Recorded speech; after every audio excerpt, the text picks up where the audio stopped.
আসলে কি জানো মা, আমি এই পথ দিয়েই যাচ্ছিলাম, তাই মনে হলো তোমাদের একটু দেখে যাই। খুব ভালো করেছি। দীপা, তুই এক্ষুনি গিয়ে বাবার জন্য একটু ফল মিষ্টি নিয়ে না না না না, ওসবের কোনো প্রয়োজন নেই। আমি শুধু, শোনো শোনো বাবা, আমি শুধু তোমাদের দেখতেই এসেছি। প্রয়োজন আছে, এতদিন বাদে আপনার সেবার সুযোগ পেয়েছি, সহজে ছাড়ছি না। দীপা তুই যা। তা বলো মা, তোমরা সবাই কেমন আছো? কেমন চলছে তোমাদের? ভালো, খুব ভালো বাবা। সব কিছু তো ঠিকঠাক মতোই শুরু হয়েছে। এখন যাতে আমার বাচ্চাটা ঠিকঠাকভাবে জন্ম নেয় সেই আশীর্বাদই করুন। আমাদের মনুষ্য জন্ম লাভ হয়েছে, তুমি বলো মা, এর চেয়ে আর কি বড় আশীর্বাদ আমাদের হতে পারে? আমি জানি মানব, তোমাদের উদ্দেশ্য মহৎ, সৎ, কিন্তু তোমরা যে দু নৌকায় পা দিয়ে চলছ, তার পরিণতি যে সবসময় ভালো হবে এমন কিন্তু নয়। আপনি কি বলছেন সাধু বাবা? বিচলিত হইও না মা, মনুষ্য জীবনে কর্মই হলো একমাত্র পাথেয়। কর্ম করে যাও, ফল এমনিতেই আসবে। তুমি হলে ঠিক মা যশোদা,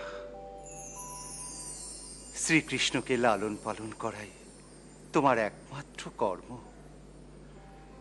আর সেই কর্মের জন্য নিজেকে প্রস্তুত করো। কর্মণ্যেবাধিকারস্তে মা ফলেষু কদাচন।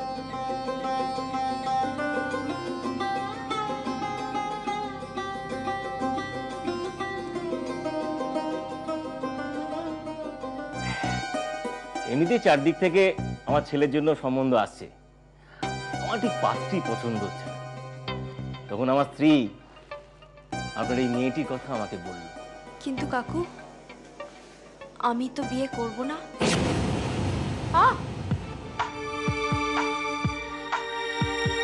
তোর বিয়ে তুই ঠিক করবি না আমি ঠিক করবো? আমার এই বিয়েতে কোনো আপত্তি নেই। মা, তুমি দিদির কথা ভুলে যাচ্ছ। দিদির বিয়ে না হওয়া অব্দি আমি কি করে বিয়ে করব? তাহলে তো মা তোমার কোনোদিনই বিয়ে হবে না। তোমার দিদি তো বদ্ধ পাগল, পাগল মেয়েকে কে বিয়ে করবে বলো? বরং দিদির কথা না ভেবে নিজের ভবিষ্যতের কথা ভাবো। শুনুন কাকু, ছোট মুখে বড় কথা বলছি বলে কিছু মনে করবেন না। তুই চুপ করবি? আপনি ওর কথায় কিছু মনে করবেন না।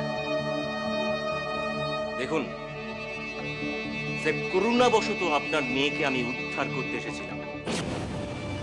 এমনিতে তো আপনাদের ভিখিরি দশা, এক পয়সা কম দিতে পারবেন। এই বিয়ে আমি কিছুতেই করব না। আমিও দেখব কে তোমাকে বিয়ে করে। শুনুন শুনুন, আপনি যাবেন না, শুনুন। আপনার গণনা একদম ঠিক। আপনি এক নজরে কি সুন্দর এই বাড়ি সম্পর্কে সবকিছু বলে দিলেন। এত বছর তপস্যা করছি, লোক বলে এটুকু বলতে পারবো না।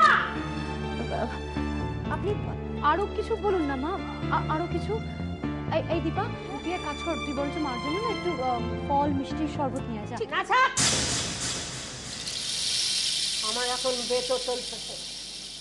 কোনো গৃহীর ঘরে আমি অন্য জল গ্রহণ করি না। আমার আসল পরিচয়টা দিই, আমি তন্ত্রসিদ্ধা। ভূত ভবিষ্যৎ অতীত সব আমার নখদর।